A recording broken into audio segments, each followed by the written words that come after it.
What if Triton's peaks hummed with sorrow, freezing your heart to trap you forever? This super creepy story from Triton in 2200 will grab you tight.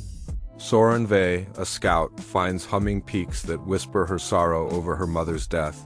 But they freeze her team in endless ice? Stay to face the cold. Triton's icy plains gleam under Neptune's faint glow, their peaks sharp like broken tears. Soren treks in her thermal suit, her boots crunching as she maps frozen ridges. The research station's domes hum in the frost, her only home since Earth got too broken. Soren's heart aches because her mother Lyra died in a shuttle crash. 6 years ago, her last words, "It's humming," stuck in her head. She hopes the peaks hold clues to what Lyra meant. One day, her probe touches a peak, and it hums, whispering Soren in Lyra's voice like cracking ice. Her chest feels heavy. She thinks it's the cold, but she freezes when the peak glows. And forms Lyra's face, her eyes empty, staring at her. Soren's scared, but she can't stop exploring. The humming peaks get creepier, singing louder, and bad things hit the station. Tools freeze, lights crack, and the air feels heavy, like it's stealing sorrow. Soren's scanner, which maps the ice, stings her head like the hum is creeping into her mind. Other scouts hear the peaks whisper their sorrow-lost homes, old, pain then stiffen frozen in ice. Soren checks a peak, but its ice is weird, with tiny carvings that glow under her light. She tells her friend Taz, a tough geologist with a scar on his cheek from a frostbite wound. Taz scans the plains and finds carvings, pictures of people frozen, their sorrow etched in ice. The peaks hum, "You're lost," in a spooky voice, and Soren's hands shake so bad she drops her scanner.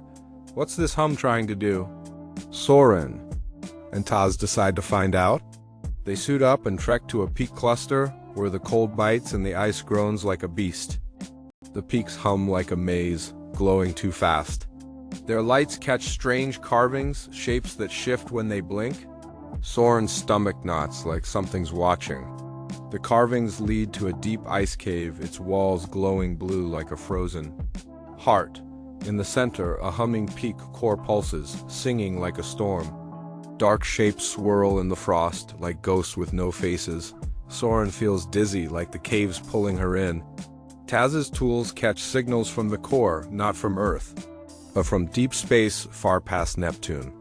The cave feels wrong, like it's alive. Soren's scanner shows scary pictures: Lyra's crash, scouts screaming, and an old station locked in ice. Taz says the peaks are part of something called the sorrow, not just ice but a trap that freezes souls. The humming peaks work for the mourners, a creepy force that loves sorrow and grows with every hum. The station starts breaking down. Domes crack in sudden quakes, air leaks, and scouts act weird, walking toward peaks with eyes that glow blue like the ice. Soren's afraid they're not themselves anymore. Taz finds a black shard in the cave, carved with stars that look like eyes, pulsing with the core's hum. The peaks scream, "We keep!" and Soren wonders if she's still safe or if the sorrows got her trapped. Things get worse. Triton's planes shake like they're angry. Soren finds a piece of the black shard and it glows, showing Lyra's face. She looks so scared, like she's stuck in ice, begging Soren to run. Everyone's scanners show the same thing, a web of frost where sorrow freezes forever. The peak core shows a net of blue lines, like a trap catching every person at the station. Each dot in the net is someone's soul, each hum their sorrow. The ice roars with a creepy sound and the shadows match the sorrow's web like the whole moon's waking up. Taz finds a carving saying the mourners want the whole system next. They're not just on Triton, they're tied to other peaks in space, all hungry for souls.